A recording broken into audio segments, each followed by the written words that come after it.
I don't see a record. Oh, there. Welcome everybody to tonight's call. Thank you for showing up and being radical and wanting to play on the edge of the precipice. And what would be better than being on the edge, because either you step and fly or it's all over. But we want to teach you how to fly. So welcome tonight.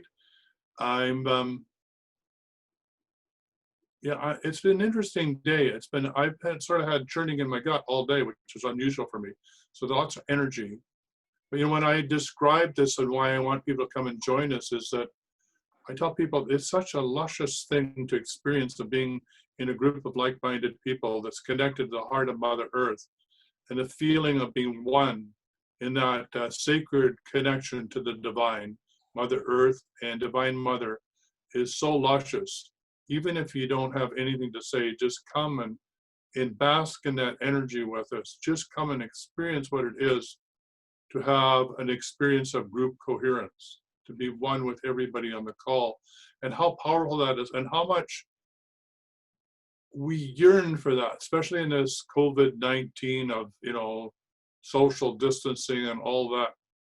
I won't say the magic words, all that BS, that we really, really are needing some big hugs. And this is a way to hug each other energetically beyond even the physical. It is really so powerful to be in the same place with like-minded people. So I really welcome everybody who's joining us tonight, and everybody that comes on after the fact and watches this, in whatever form, whether it's as a podcast or whether it's on YouTube. But if you really want to have the experience, you got to show up in person, which is usually the way it is. Somebody's got to show up in order to experience the full body enlightenment right here, right now. So welcome to tonight's call. I think it's going to be really, really interesting. I have a feeling we're going to get into dowsing and all sorts of things that we haven't touched before. So let's open the door, and let's open Pandora's box. And Shelley, why don't you do a prayer?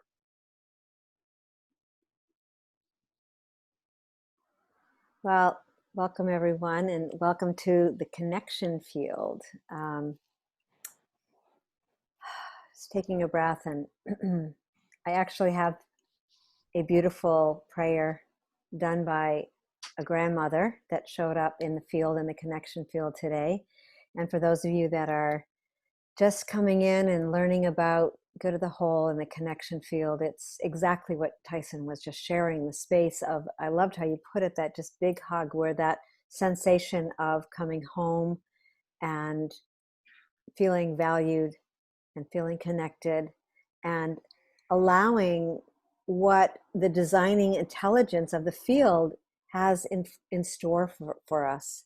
So what's really beautiful is, yes, we could plan this whole evening, but there is this, it's a space of grace. It's a space where we listen, we trust, and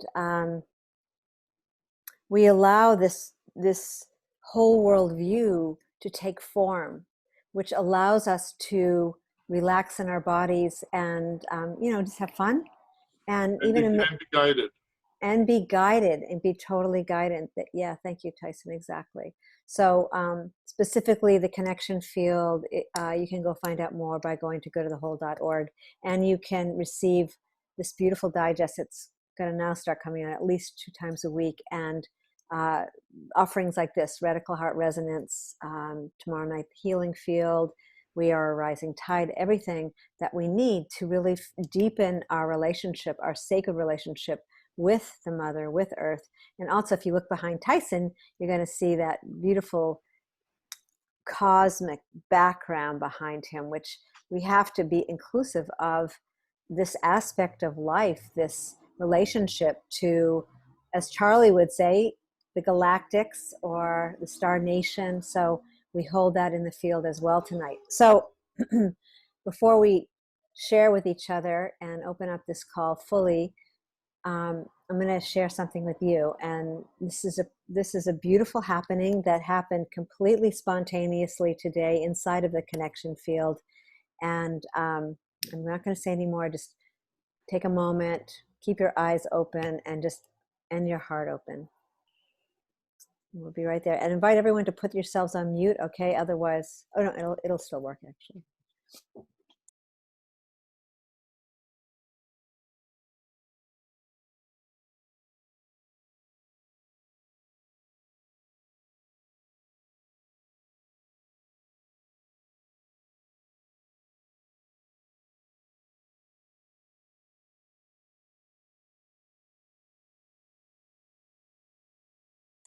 You need to unmute, Shelley. No, you know what? Hold on one second. I forgot to do something. Hold on. Sorry, bear with me. I did forget to do something. I'm going to stop the share for a second. And I unmute myself. You're right. I told people to mute, but that wasn't it. It was actually to get a better sound. I need to just click these two little boxes at the bottom, and I totally forgot. So here we go.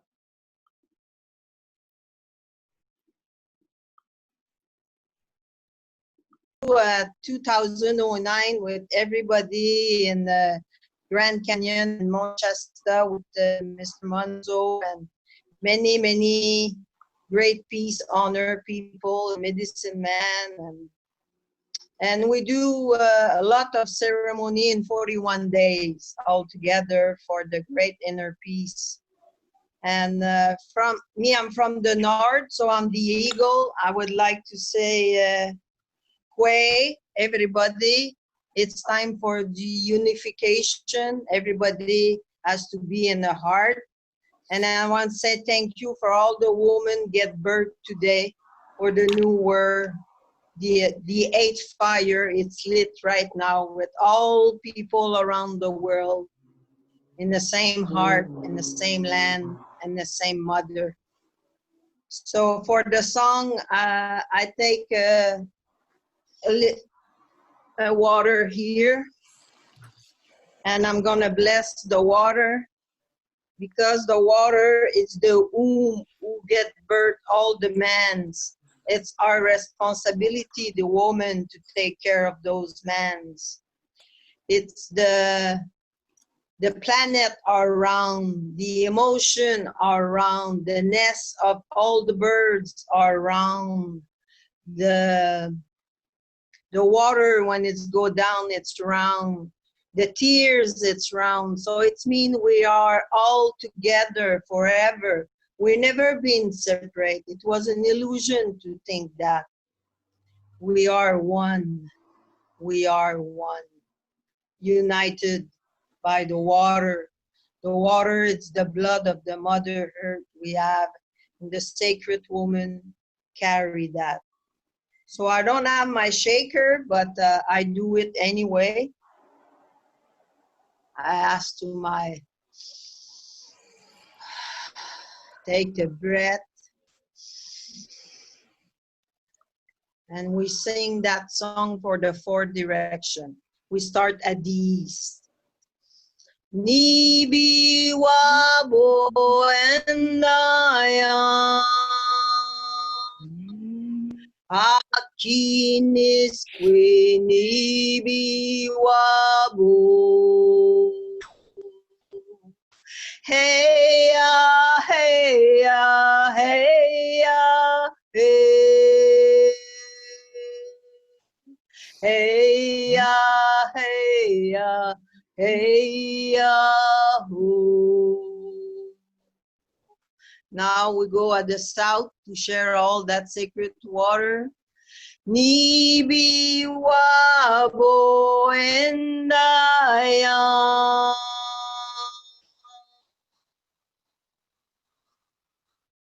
Akinis kwinibi wabu. Hey ya, hey ya, hey ya, hey. Hey ya, hey ya, hey ya, ho. Now for the people for the west. Nibi wabo endaya.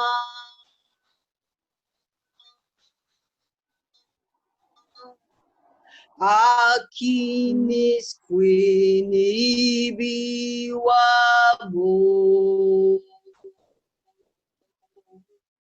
Hey ya, hey ya, hey ya, hey.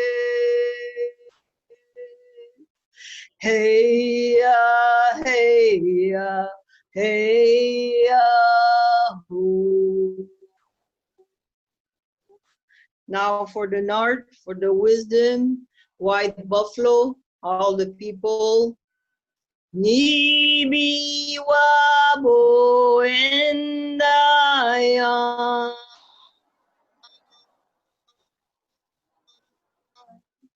Akinis kwinibi wabo.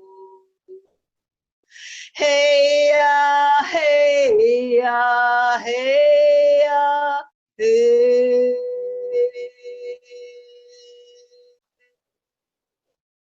Hey ya, hey ya, hey ya, ho. Hakuna Matata, for all love, one mind. Sacred woman, we love you all. Miigwech, Manamaste, Alegria, Shalom, Kwe, Walihin. For all nation, we are one. Matakweasan.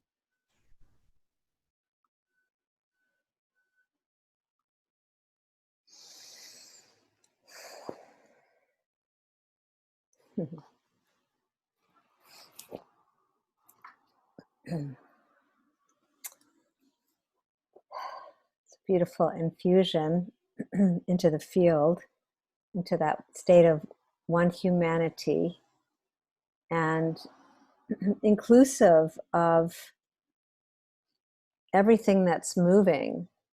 The water surrounds and envelops all of the land.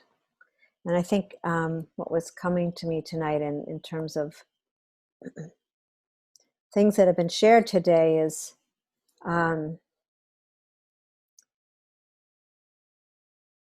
doing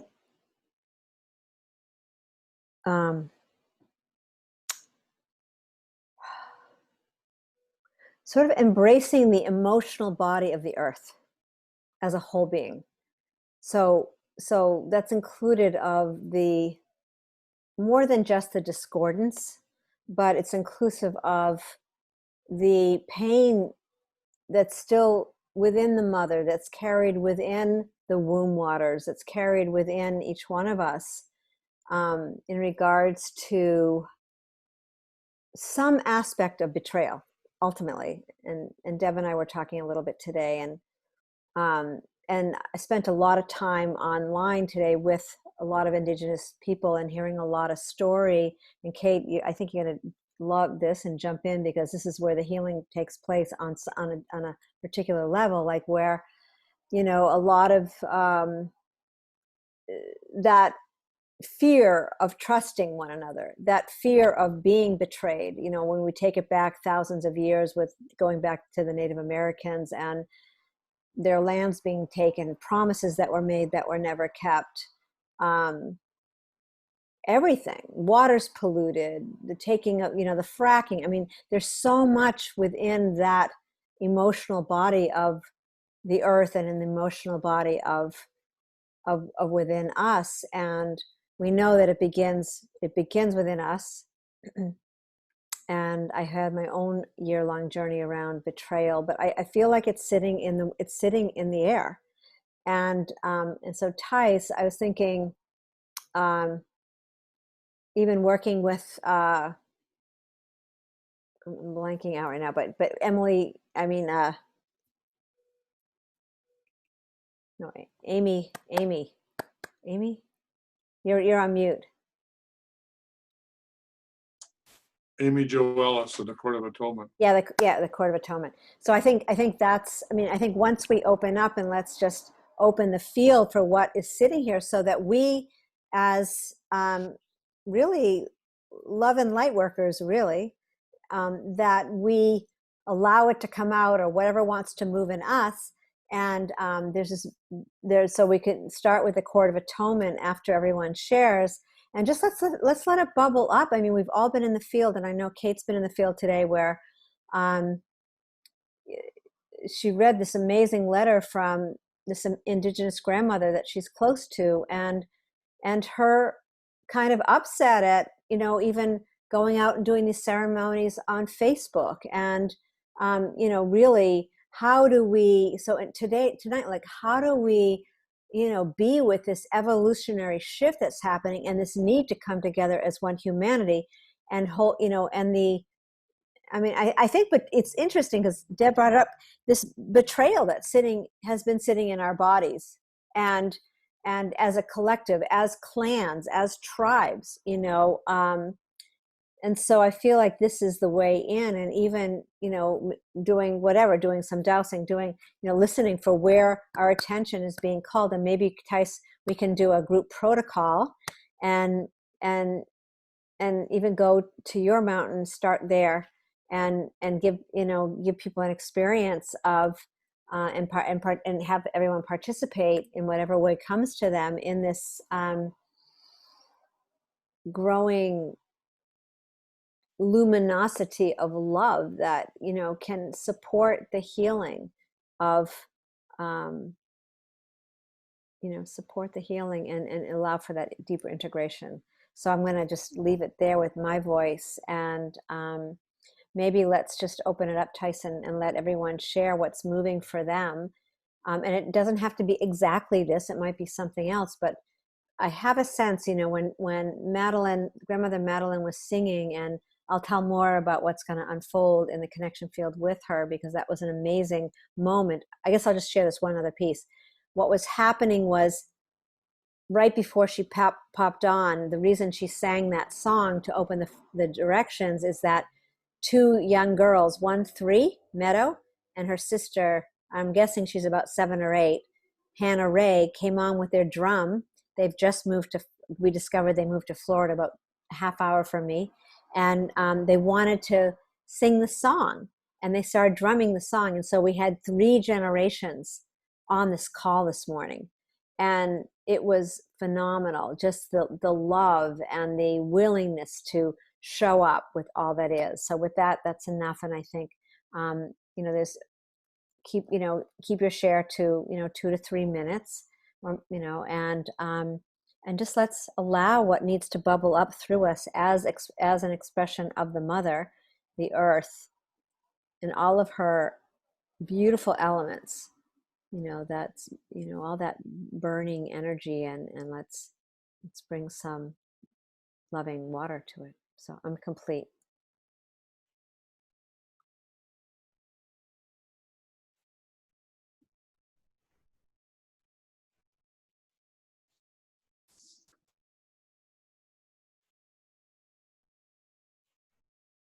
I said, Tyson, feel free to pop in wherever you feel like it as well. Yeah, the day has really been a day of recognizing that we are, we've said this has been said many times before, but we are a spirit experiencing an incarnation on a planet that exists in polarity. And so in this incarnation, we're learning how to deal with polarity. And we want to judge it. We want to put a label on it. We want to put a value judgment on that white is good and black is dark, and it must be therefore bad. Or that there's the forces of evil or the cabal that's causing what's happening on this planet, and there's those that are striving for the light. And therefore somebody's bad and somebody's good. And when we do that, we're on this checkerboard of light and dark. And if we insist on playing this game, there's always a winner and always a loser. And I think what we're really being taught is that, yes, we need to know that there is a game of light and dark, but there's a level of awareness beyond being a judge of the good or the bad. That they're all equal players, whether they have a white cowboy hat or a black cowboy hat. They're all here to awaken us to our own sovereignty, to our own truth.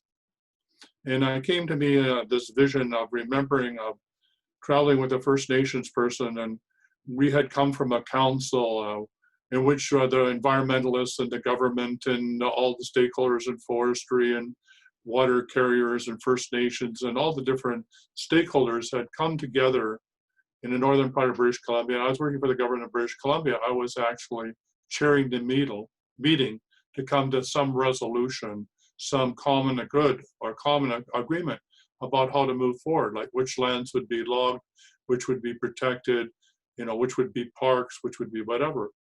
And after this meeting, everybody had dissipated, and this First Nation person said, "Travel with me back to Prince George." And I said, "Sure." So we jumped in this pickup truck. And these two grown men are going up the highway towards Prince George. And we're talking about the dogs that we had in our life. And he starts talking about his favorite dog and how it's passed on. And I'm talking about mine. And we're bawling. Two grown men in a pickup truck, traveling up the highway, bawling our eyes out, remembering these amazing dogs that we had in our life, which were like our gurus, like our teachers. And out of the woods, right beside the road, came a white wolf and a black wolf. And they just sat on, I'm going to cry. They just sat on the edge of the road and sat there as the truck went by. And we turned to each other and we were just dumbfounded. Did you see that? Did you see that? And it was such a gift from nature saying, stop judging good and bad, We can coexist as white and dark. We can live together as one. And so this memory came back to me of that powerful, powerful experience from two wolves that came out in nature to meet us as part of the species of the dog kingdom about, yes, we understand your love for the animals, for our lineage to the domestic dog, and how powerful that union is between us and you. And yes, there is no good and bad. There is nobody around that table that needs to win in order for somebody to lose. There's another level that we can get to where we're all equal. And as she said in her prayers, we're all one. And anything other than that is a pure illusion. But that's my story.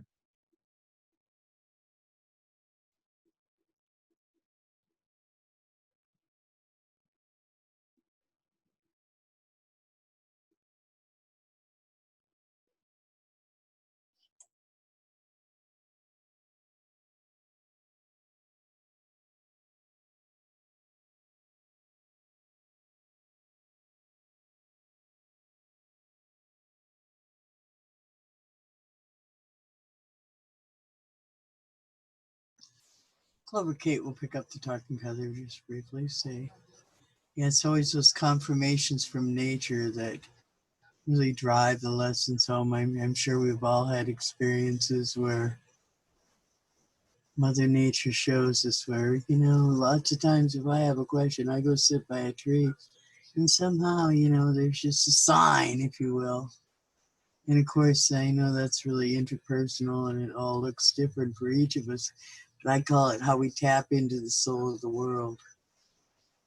And I think you're with an audience now who recognizes this polarity and dualistic thinking and have really worked hard to try to see things through the Trinity eye, to be able to see both points of view, but recognize that, yeah, we've got to come to some kind of resolutions. And with that, I want to hear from everyone else. That's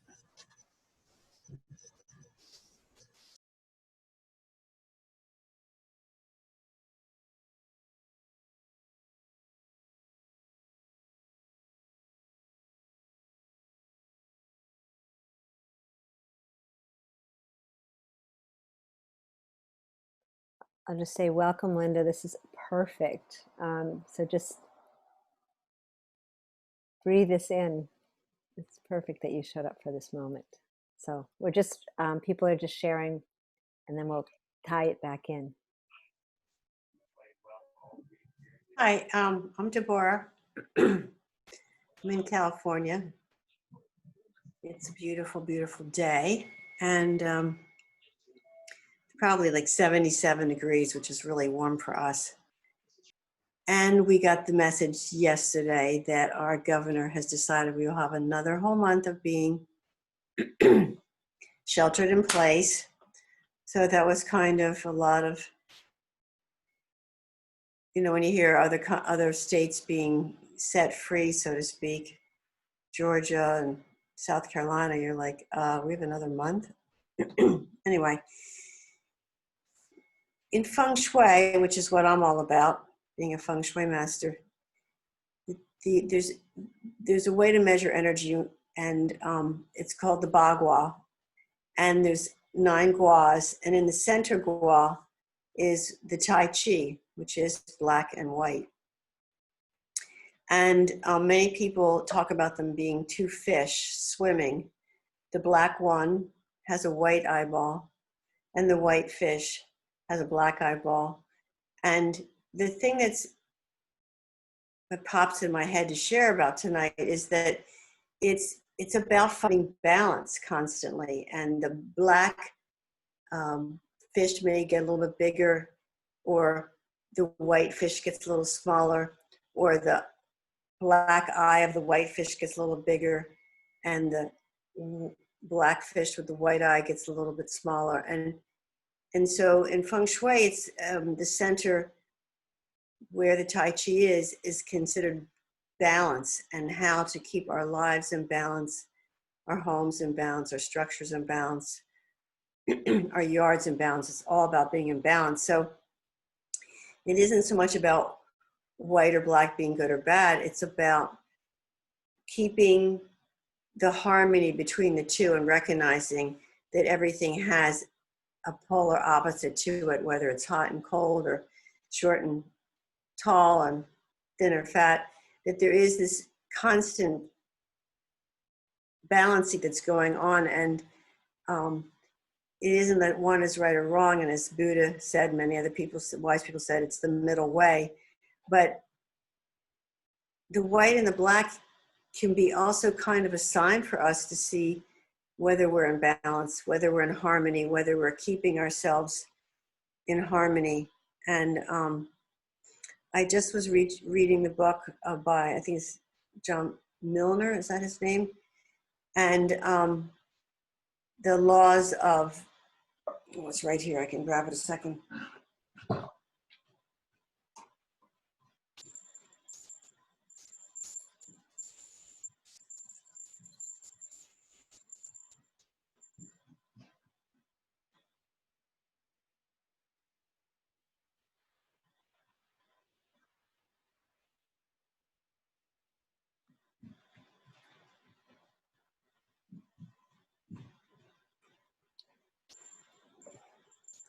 It's Dan Millman, The Laws of Spirit. And the very first law is about finding balance and looking at our lives to see whether we're in balance and where we're out of balance.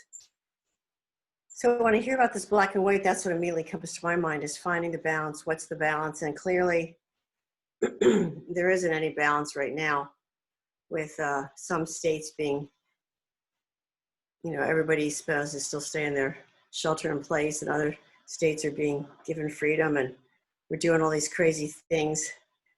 We have chemtrails that I see every day here, which I can't quite understand why we're doing that.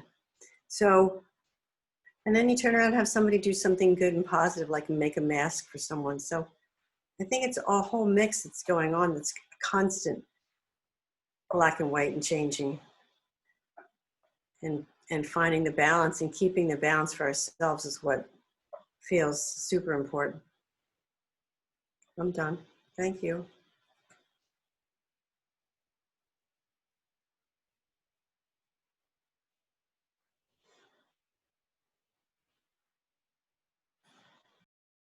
Welcome, Henry. So we just invite you to feel into the energy, and we'll weave you in. But we're just sharing now.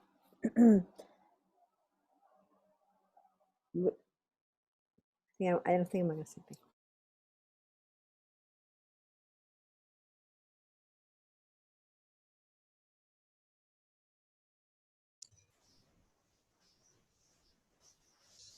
Deborah, it feels like you're describing a dynamic equilibrium, which is a concept that's kind of been brought up several times in this field in different ways in the last week.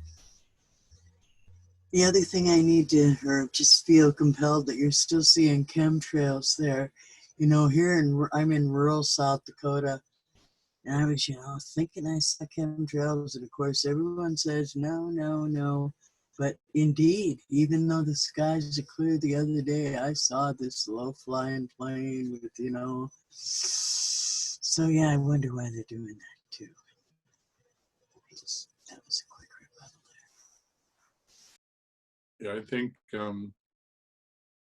this all started with, if I remember correctly, talking about betrayal and who betrayed who and who's being betrayed now, and whether we betrayed the First Nations or whether we're being betrayed by our government, or or whether we're betraying ourselves, and who have we betrayed in our lifetimes and past lifetimes.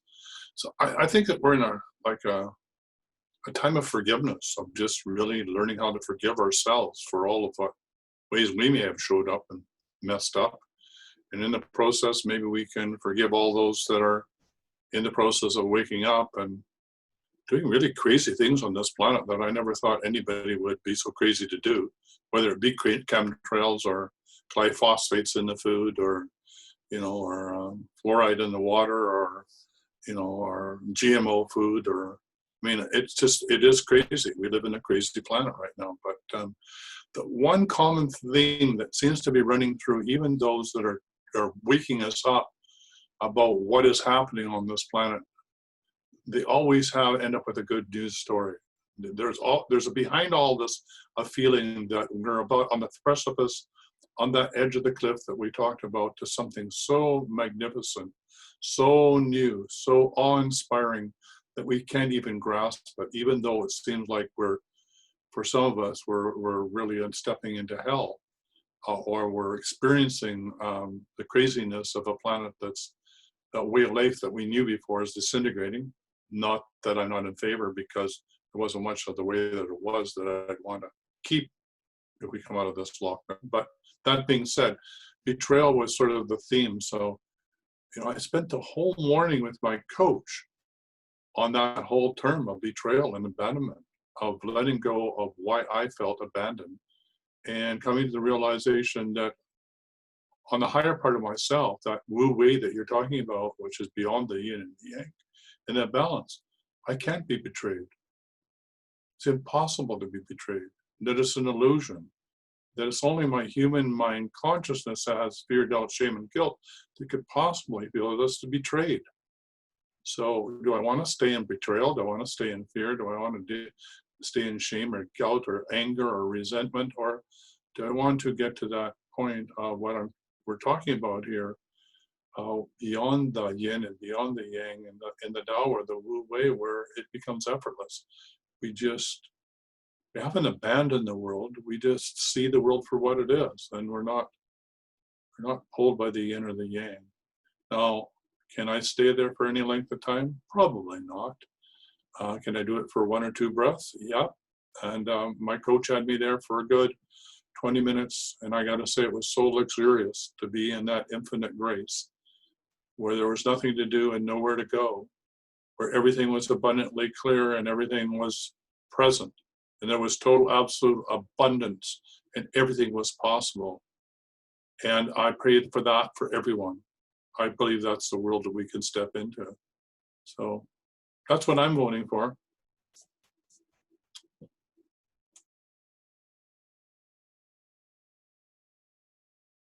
You want to jump in, Karen?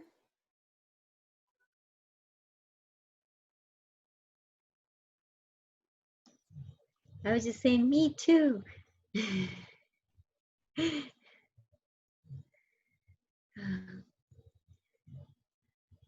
I've gone back and forth in my life, but I've learned, I guess I don't really do a lot of the betrayal anymore. It used to be a big theme for me, but after you go through some of the things I've been through, and experience some of the things I've experienced and been led to some of the things I've been led to. And I'll bring up the books that I've mentioned several times that got me beyond, not just forgiveness, but beyond forgiveness, to even gratitude for those people in my life that could be looked at as people who betrayed or harmed me in some way, because they're just playing their part. You know, in The Little Soul in the Sun, or in, I can't remember, it was Energy Anatomy or Advanced Energy Anatomy. These souls come to help us. They come play their part for whatever we chose to experience here. And you know, in The Little Soul in the Sun, the little soul chose to be the light through forgiveness. Well, to do that, other souls had to step forward and be willing to come and do something that would need to be forgiven. And then ask them to try to remember who we are so we don't get lost. So they send more down for us or whatever, something like that. It was cute. And, you know, and Carolyn Mace talks about, you know, Jesus in the Garden of Gethsemane. And if everyone didn't play his part, he couldn't have done what he agreed to do.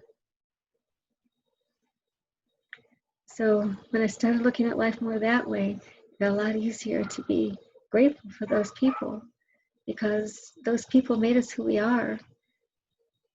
They made us strong. They made us, you know, wise. They made us be able to stand up and be all we could be, no matter what. And so, yeah, at those moments it wasn't fun, but you know, once you can see, I mean, I got to a point where after my really bad car accident, I was, at some point, I actually seriously contemplated, but I decided it probably wasn't a good idea, but of sending a thank you note to the people, the people who slammed into me. Because yeah, it took me down, but what I went through because of that, you know, to hell and back, and what I learned along the way was so valuable, so amazing, that I never would have gotten to it, maybe any other way, I don't know. So all those experiences just add to how we can perceive things and how we live our lives. And you know, I got to walk in another person's shoes or moccasins and would say, and gain such insight into one of those people that wouldn't have made sense, that we're not what we're told they're supposed to be to us.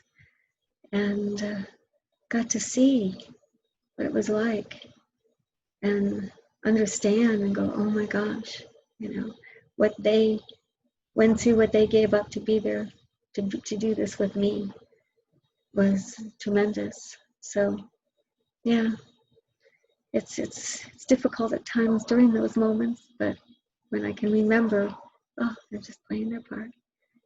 And thank you. It does help. So that's all I have for now. Thank you. Thanks, Karen. Linda or Henry, anything popping for you? Just jumping in the field here?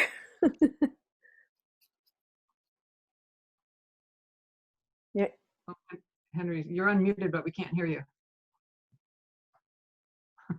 Again. There you go. Thank you. My microphone was betraying me for the moment. All that I had to say.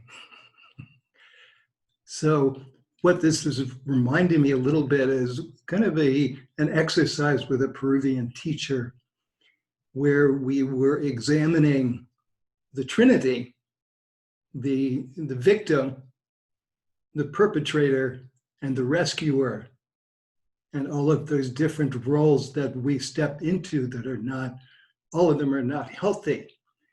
And actually I was just seeing that as like the Trinity, that people might think of. The perpetrator may be what we think of as the Father or the Divine Father in a certain way, and the rescuer as the Divine Mother, and the victim as the child, the wounded child. And ideally, it's learning how to step out of that by recognizing, as you were saying, Karen, of the, the gift of that, but stepping out of all of those patterns where we move from victim to perpetrator or to rescue, of trying to play one of those roles, and stepping and just realizing that those are all pieces, but going almost to a transcendent place with all of that, where we recognize our wholeness. And also with what Deb was saying, or I was thinking about the Bagua in Feng Shui as being an expression of wholeness, of a mandala, where we're trying in our homes and in our bodies and in our lives to have all of those different pieces in their more positive aspect of all of the different Bagwas, or all of the different parts of ourself. And one of the templates that the woman who does a lot about the chakras, she says that the chakra system is one of the greatest mandalas or templates of wholeness, where we kind of claim and honor and cultivate all of the different levels of ourself.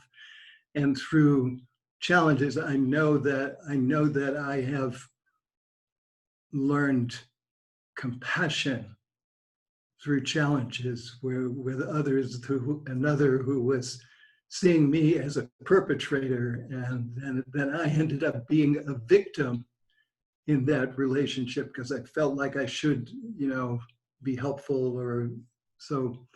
So anyway, it's an interesting process and just opening as we go deeper into our resonance, and we're honored in our wholeness in circles like this, or in resonance circles, which creates an invitation to something deeper, where we're recognized, we're accepted, we are invited to give our authentic voice. So anyway, I think I'm complete.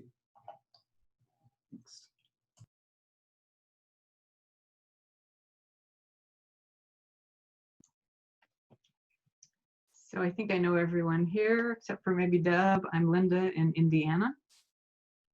And I'm curious to know why this was a perfect time for me to pop on the call, Phil.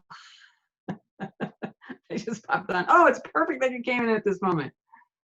Because I have no idea what you were talking about. And then we moved into balance and that yin yang, and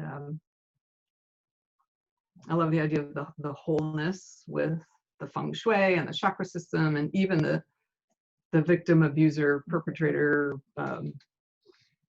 rescuer, as its own wholeness. And then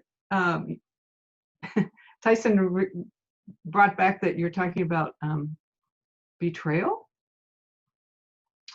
and I was trying to put it all together. Like, where all of these threads are so beautiful in the connection field of threading our individual understanding of what's unfolding. And so the first feeling that I had when I came on, which was not at the beginning, I apologize, but was just being witnessed, and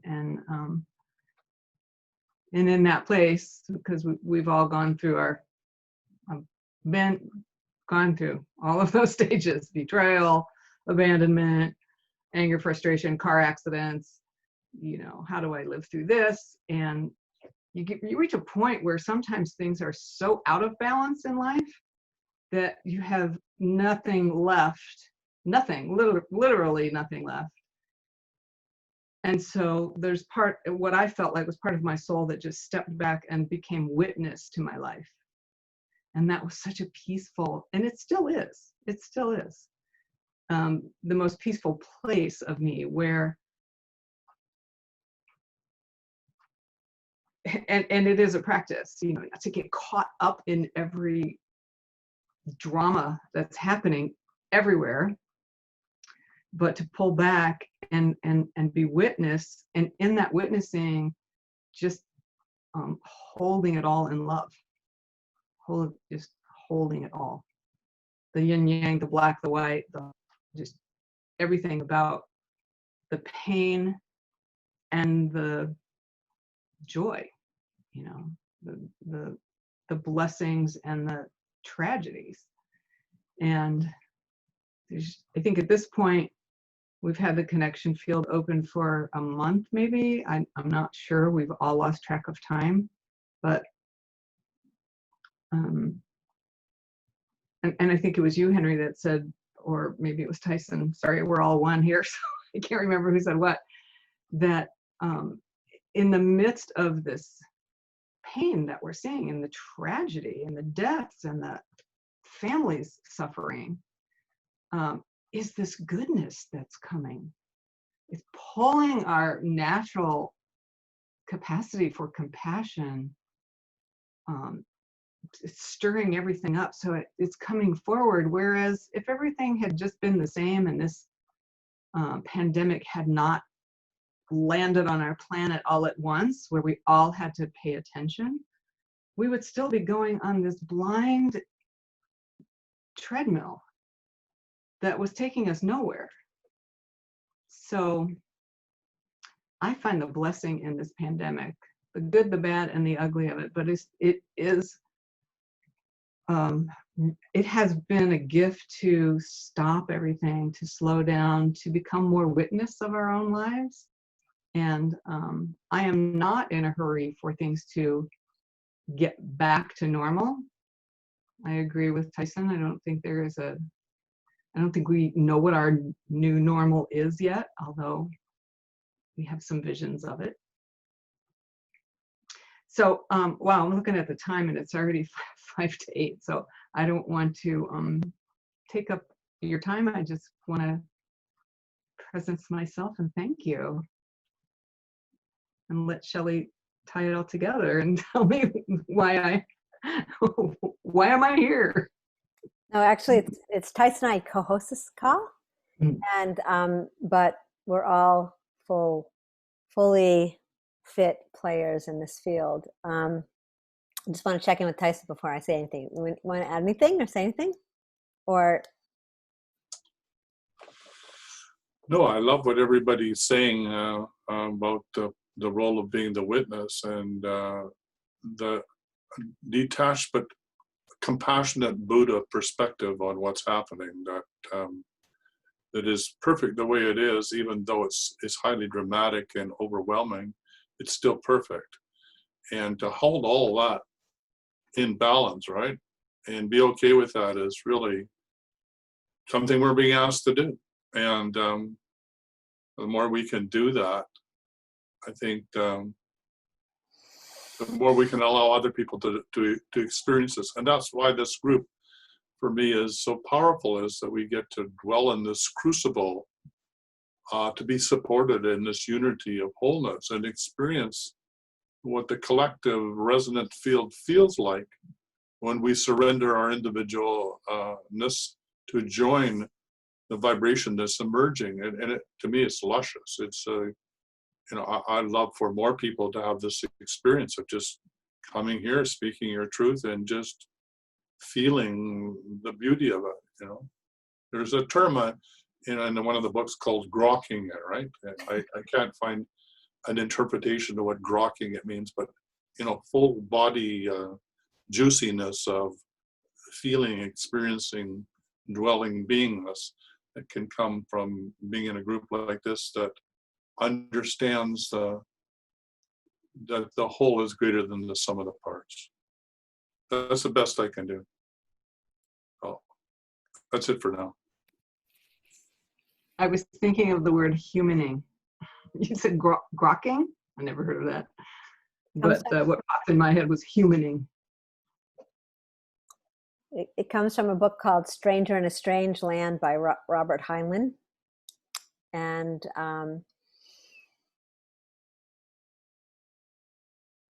and humaning, in my experience of the both of them, is humaning is the process of evolution moving through us, supporting this recalibration of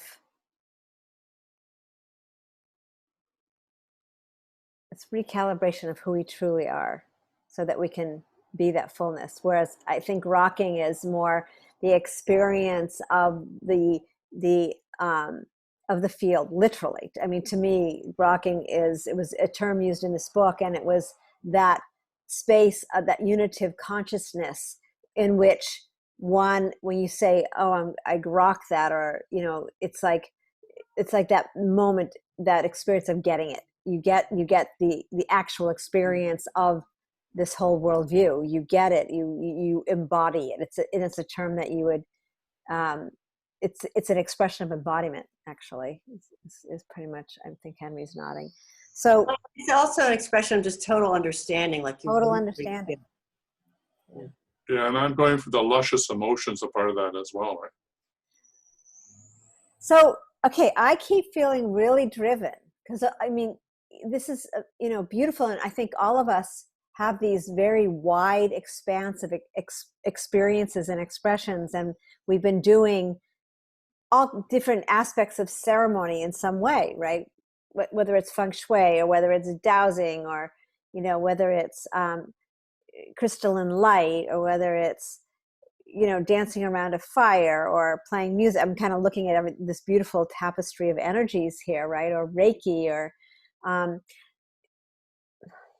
so I would just like to invite everyone to now, like, it's like we kind of got it for ourselves, and to invite us to really feel into the body, the emotional body of those on the planet, like those that we might know. Like, I'm thinking of my brothers that are really stuck in blame and shame, and you know, this emotional body of the earth. You know, like, if we were asking the field, where does our attention our collective attention tonight, just tonight, need to go, with all the experiences that we've had as healers of some sort, because we are all healers here. You know, where is it? Is it a place? Is it a body of water? Is it, and maybe it's more than one place, but I'm just kind of feeling, or is it an aspect, like if we feel into our own bodies, you know, connected fully to the earth, to the deep root system, you know, like, because both Tyson and I were feeling that, there's something calling for us tonight. And it started out with betrayal, and I'm not saying that's it, but the sense of what I would feel like is where it's not luminescent, you know, where let's play here in a way that we can support, like, as an example, like, you know, when I feel into the land around Standing Rock, you know, and all that happened there, and all that evolved there, and all that's still happening there around the water and the river. Or maybe it's a place near you, or then I'm thinking about when we're doing the dowsing consortium, when we were really focused on this piece of land and this energy in Massachusetts, where there was this possibility of recovering 500 acres to be saved and preserved, and what was happening in that realm, and what we did as dowsers and as healers. And eventually that land got saved, but not in the way that, you know, we just held the space for it. So just to kind of deepen into your own body, and in terms of the designing intelligence, and why this actual particular group came together tonight to charge our own energy bodies, to amplify the earth, or to bring our love, bring this energy that we've been talking about, this balance. And we each have our gifts. But just see if anything's like communing with us in terms of, hey, come on over here.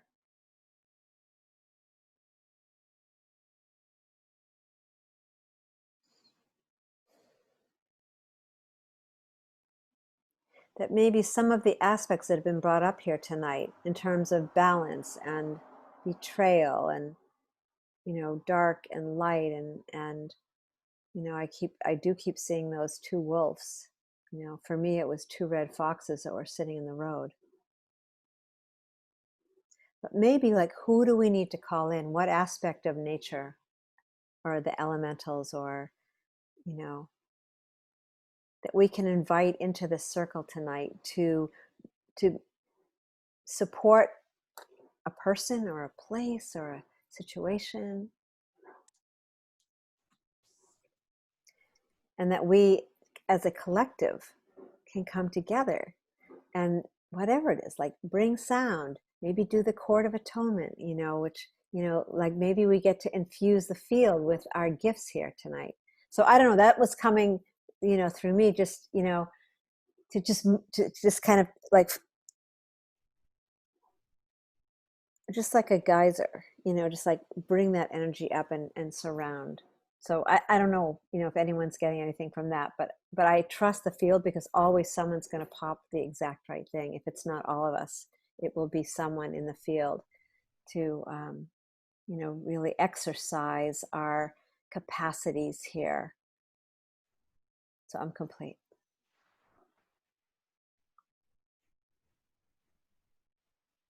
So where I am is kind of a concept that came up in the lounge today.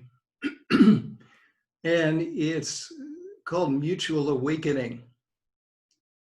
And I think the term comes from Patricia Alby or something related to evolutionary relationships. But I haven't really read much. I got her book and I wasn't able to get into it. But I was in a conversation with Nahid, and I was just getting some deeper understandings from those two words together, that it may be about mutual awakening, and by just being our presence here as a group or with another person is kind of opening to that mutual awakening through the interaction. And for me, I got an image while Nahid and I were talking, was of two children in a pool, in a small pool, and one of them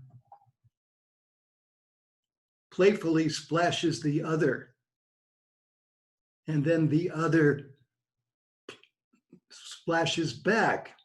And that to me was a little bit of a metaphor for mutual awakening, and which led to something, some really fun activity.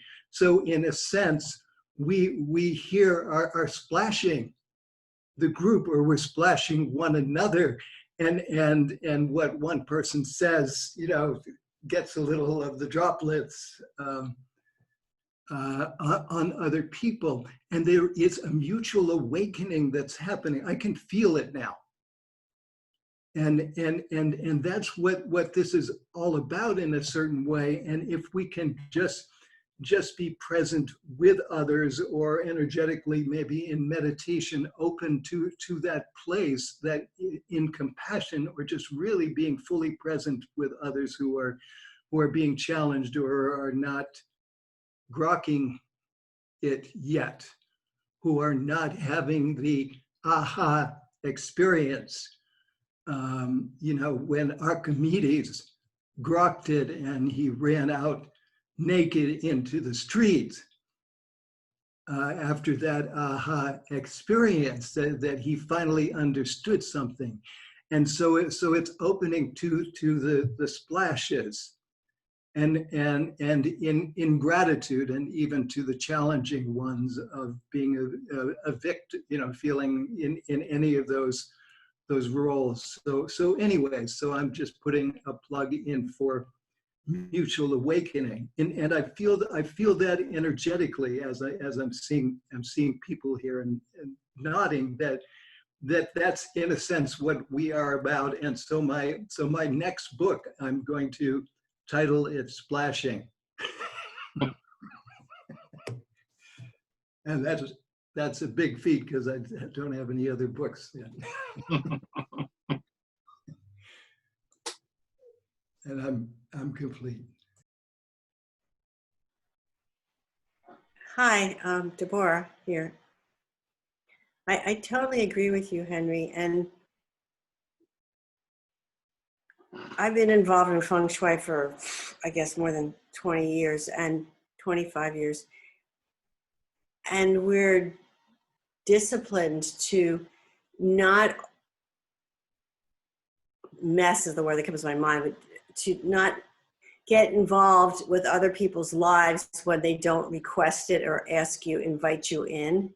And so when I hear you, Shelley, talk about helping others or your brother, or, you know, I have a sister who's kind of out in left field too. I feel really strongly not to do that, because I think every person is invited, is allowed to have their own experience. And we don't know what each person, each soul is needing to have in order to move into the next level for themselves. And so I really like what you said, Henry, because it's about splashing us and the, what is it, 7 of us making a difference. And if we just, I strongly believe if I just make a difference and make a shift within myself, because we're all one, that makes a shift on the planet. And each one of us does that individually. We make a shift on the planet. And when you talk about the two splashing, in a way, it's really us. It's like our left hand splashing and our right hand splashing. It's still us here, whether it's me, myself, or I. It's still me here. And what's showing up for me is for me to be as in grace as I can about it, and loving myself as best I can, whether I'm experiencing betrayal or out of balance or whatever it is. Just keep holding myself, loving myself. And I personally believe that if I do that, then I'm doing great things for the planet, because just one person, in some ways, everything I've been taught is there's nobody else but each one of us here anyway. It's kind of an illusion, whether it's a hologram or whatever. So, you know, we are God in so many ways. So I believe that if I just work and take care of myself and love myself and do the very best I can, that's enough. And I feel privileged to be able to be here with all of you, open-minded, open spirit, open soul, desiring to make the world a better place. I mean, that feeds me to know that there's other people on the planet that are also in the same desire. And I do believe in more than when 2 or more are gathered together, it's more powerful. I mean, I totally think that happens. So, you know, I thank you, Henry, for saying what you said, because I really align with that. And, you know, it just could be something really eeny beeny that's enough to make a shift. It doesn't have to be a big splash. Thank you. I'm complete.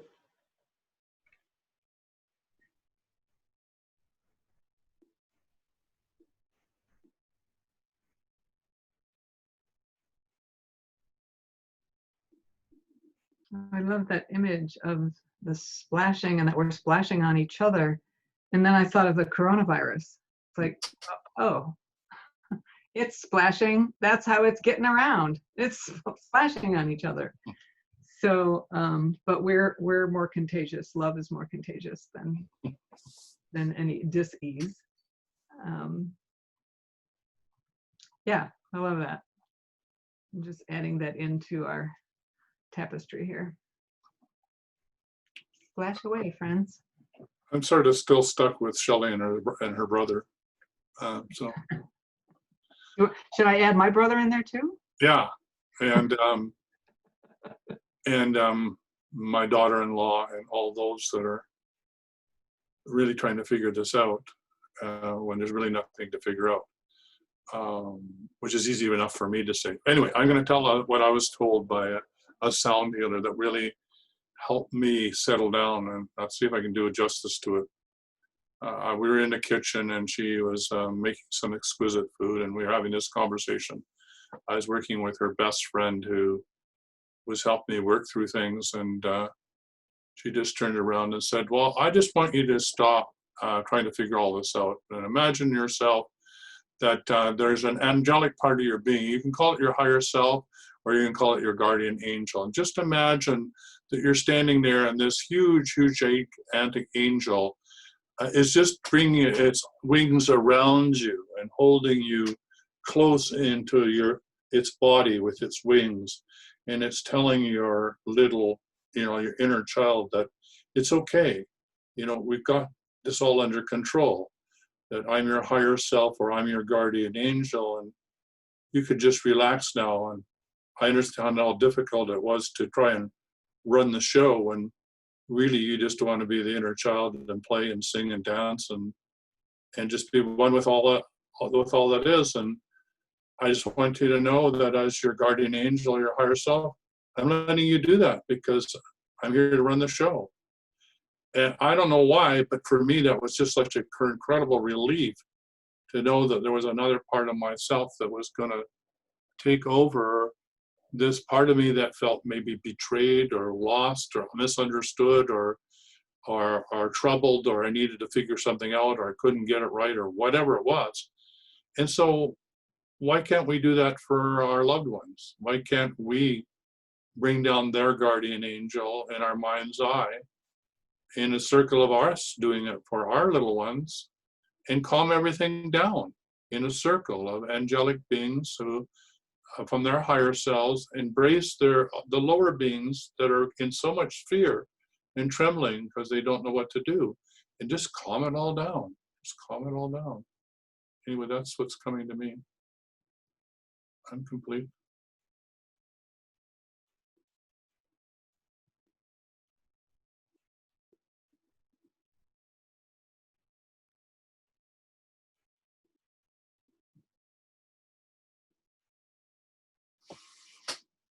Then I think we should sing and dance. I'm really grateful for this. And I love how the field just pops. And, it's really true. I've grown up in a world where it's been so much of what are you doing now? What are you going to do next? What are you doing? And doing a lot. And yet this experience, and really profoundly in the connection field, because it's just like rolling waves in a way that I've never experienced it before. But it's like you see how much that designing intelligence has it covered. Like I could never put together the level of, well, for just right now, the level of magic that happens, that's happening for each and every person. I'm having the opportunity to watch. So this is like really good for me because I'm having the opportunity to watch so many people be, it's the best way to put it is infected with the love. Like Debbie was sharing, and just all we have to do is just hold the field of love. All we have to do is allow that permeating presence to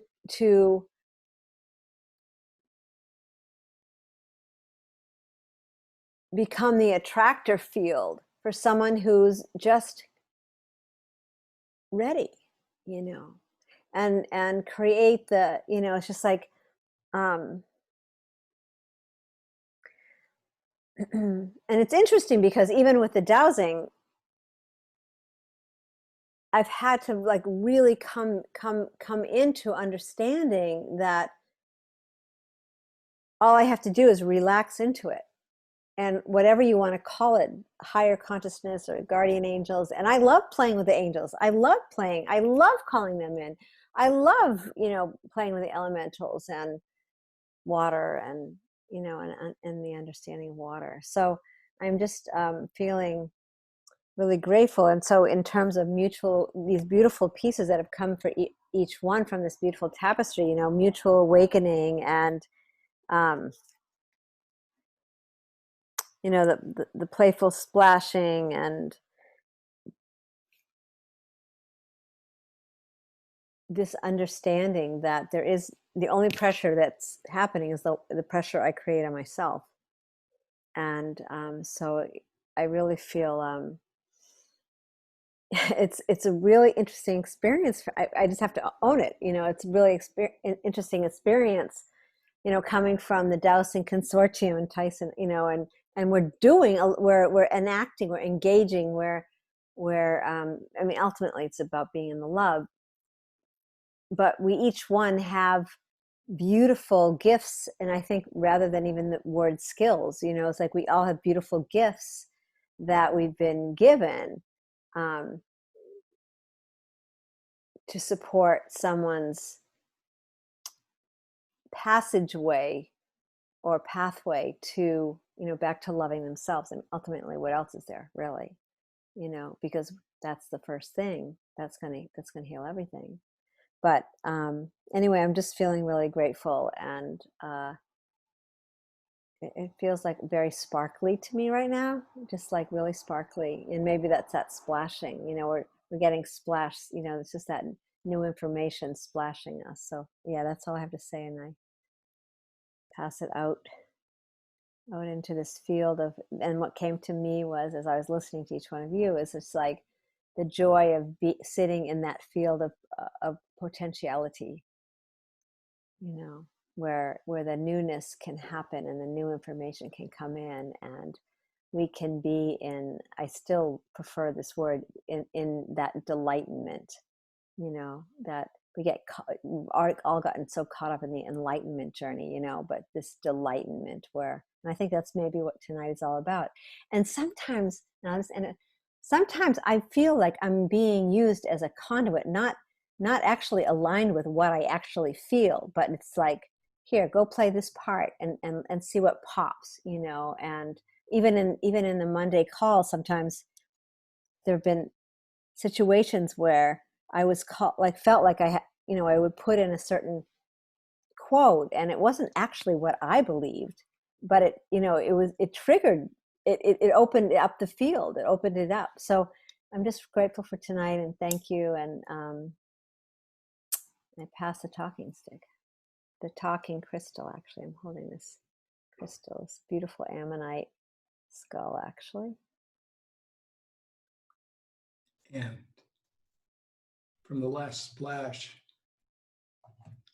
what came to mind for me and to heart, and before I was exploring a being on the other end of the spectrum of doing, but what I was feeling here is that being and doing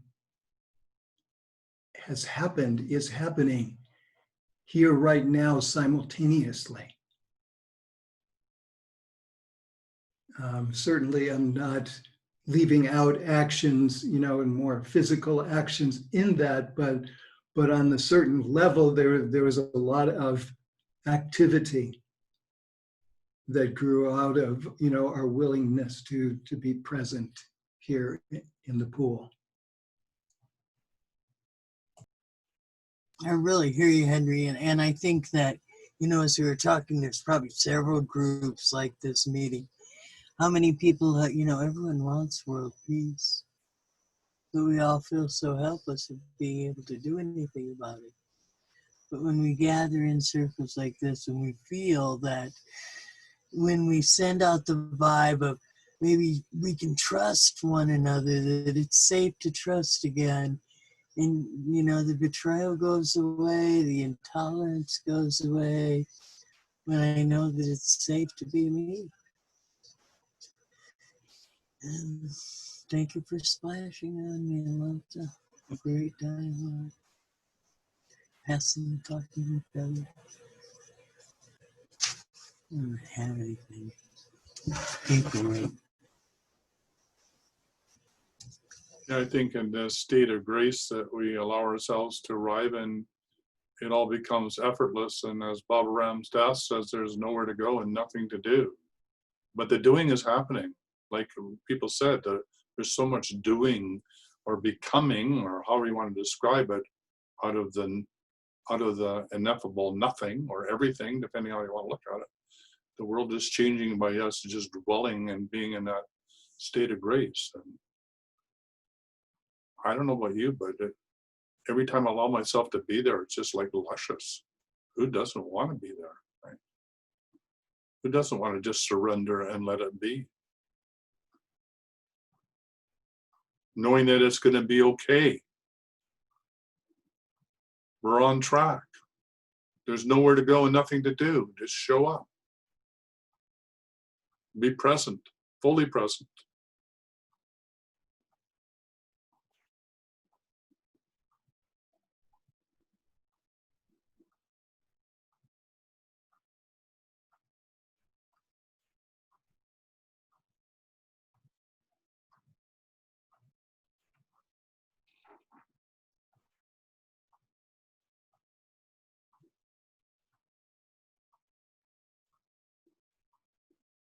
Yeah, thank you. I'm really happy that I popped in tonight. Lucky me. Lucky us. That's the fun of it, and that's the beauty of it. And there's always something that miraculous happens that, as each day goes by, it's like, wow, my family, this is my family. And much different from our, birth family, brothers and sisters and people who are, wherever they are. But I'm loving this field. And I think that just the image of splashing and sprinkling water, I mean, it's springtime and flowers can't grow unless there's little sprinkles of rain. So we're just, helping the field, the seeds. And baptism, the splashing of water, right? The anointing, the baptism. You get a little Christian mystical here from that. Yeah. Or the mikvah, in Judaism, it's the cleansing. Yes, exactly. In the waters. Yeah, or the baptism of water, right? And now we're going to experience the baptism of fire. When Shelley had asked to allow an image, one of the elements to come forward, seems like it was the splashing water and the fire and the burning away of our old stuff. Mm-hmm. And the air that we breathe, it's all there. So I'm actually rather happy that the stay-at-home order is continuing. That's just my take on it. Because I think we have more to do. And I don't want to be distracted. I want to stay in this as much as possible. Because it's nourishment. It's just feeding our soul. And I love that image of picturing someone with the angel wings around them. And I immediately covered the White House and the Capitol building. It's just like, they need some love. Love. It's a sin in that love. Wrapping them up. Mm-hmm. Looks like Henry's going to speak, so I'm complete. And if I might, to take a couple droplets of the energy from the circle, my son and his wife just welcomed a new arrival last night. Wow. And congratulations. Hey. And actually they're still working on getting the final name together. I was just going to say, what's the name? What do you name a child coming through now, Rob? Yeah, so they're working on it. It's in process, and I invited, or not invited, I offered to to some help with that because, I said that was intuitive and they're not able to, I suggested to my son to just go out for a walk by some trees. That's how I came up with his name, is while I was outdoors walking. But he can't leave the room where they are. They were able to all stay together last night, but he can't go out. So anyway, so I offered a little help. And I also said was to pick the name that is the one that connects most with the heart, with his wife and his heart. And, so I was offering different suggestions and I did kind of tune in and go for a walk for him. But anyway, I just want to let go, but I just wanted to connect their energy with, to maybe draw a little bit for their final decision. And, Is it a boy or a girl? It's a boy. Boy.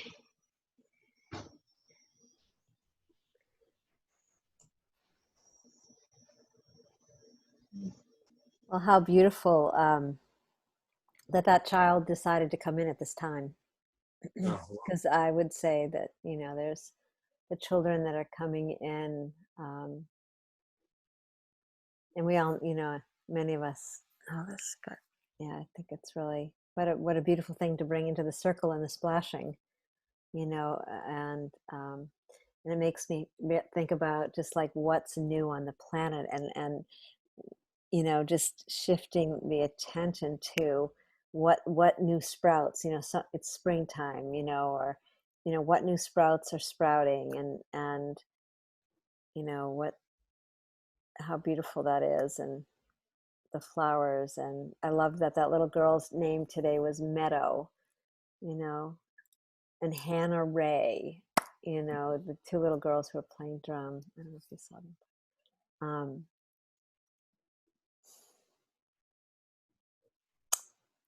Wow. Well, I just feel like we're just in this amazing, sweet space. And I really feel grateful. I feel it's like the nectar. I feel like that tasting that nectar tonight from each one of you, and thank you, each one of you, and for helping to bring me back out of that space of just doing. I think even my eyes were tired tonight, but I feel like my heart has been warmed by your love and by your knowing, and so I'm really grateful. And so we've come to the hour, and I think first it'd be really beautiful if we each just dropped a word as a droplet of that water into the space, and then does anyone feel inspired to close? I don't know, Tyson, that can be you too, or but let's just drop a word in, just something that we're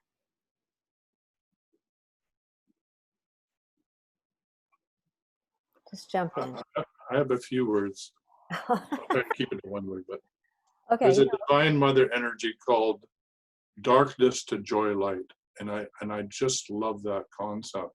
Darkness to joy light. Okay. And to me, this is the edge of the cliff that we've been talking about, infinite darkness that we can transform into, eternal joy. What a blessing.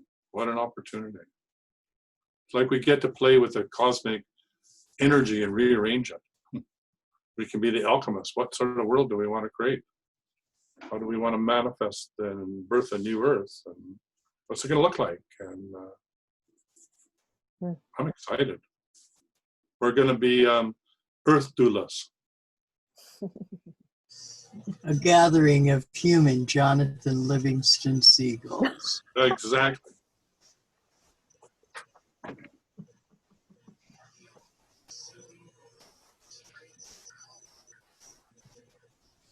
Obviously, you don't have to keep it to one word. Yeah, I'm going. Watch me, baby. Well, you say John Livingston Seagull, and then I think of the splashing, and I think of the birds in my bird bath in the morning when I put fresh water, and they all just get in there and they just start flapping their wings, and they flap it on each other and they're flapping on themselves.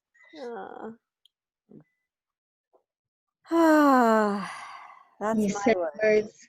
What came to me was 2 words: grace and gratitude. And thank you, because what you said, Shelley, about the doing all day and tired, that's where I am right now. So it was so nice to step into this. And then in less than half an hour now, it's time with Linda. I was going to say that. I'm sorry I didn't have my internet for you last night, but that's what You have your replays are for. You have your beads. You can do it. You certainly can do it without me. Yeah, I think I finally got it down now. Really good. You can help tutor Shelley.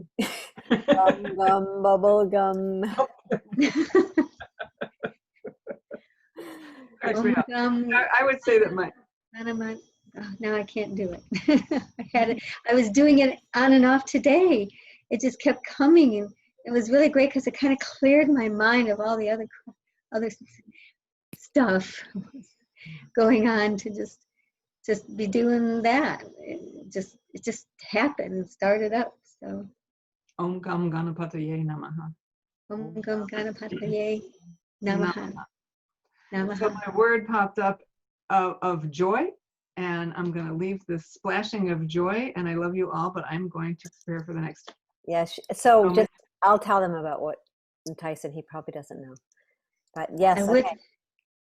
I'd like to say though how beautiful you look on those calls, Linda. And it's just something. It's just beautiful. So thank you.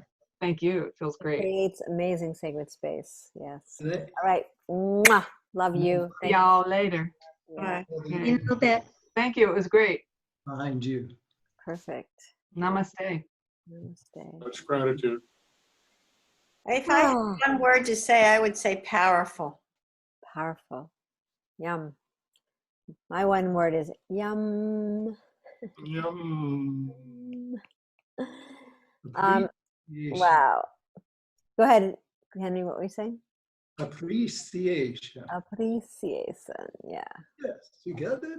Appreciation. So we never know what's going to happen on this call, and it's really clearing away for me a lot of ideas or expectations or anything. Like it's just you really, everyone just brought in such a lightness of being, in the midst of everything, and I appreciate it and feel like, and what I'm leaving with is just really just show up and be fully present. Like this is a practice in that. Just show up and be fully present, and we'll see what happens. So thank you for that. I appreciate you all. And Henry, why don't you tone us out? Henry's moving. Henry, you're always ready. Yeah, I'm moving in a few days.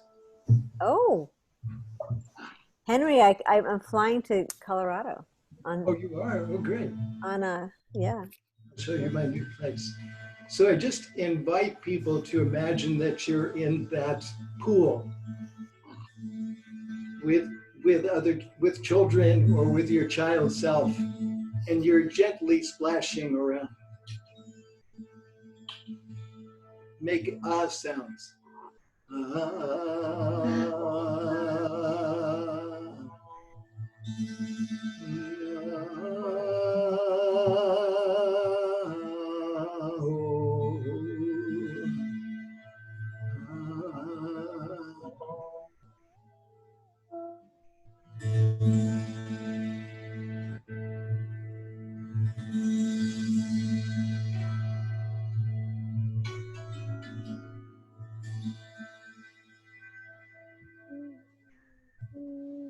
Have a beautiful night. Thank you all. Thank you so much for showing up. What a beautiful evening. Tyson, amazing. I love you. Thank you. It's so fun to play in the pool with you, Tice. Yeah, Poor Charlie. If you're watching this, Charlie, you missed out on splashing in the pool. All right. We love Bye. you all. Thank you so much. Bye for now.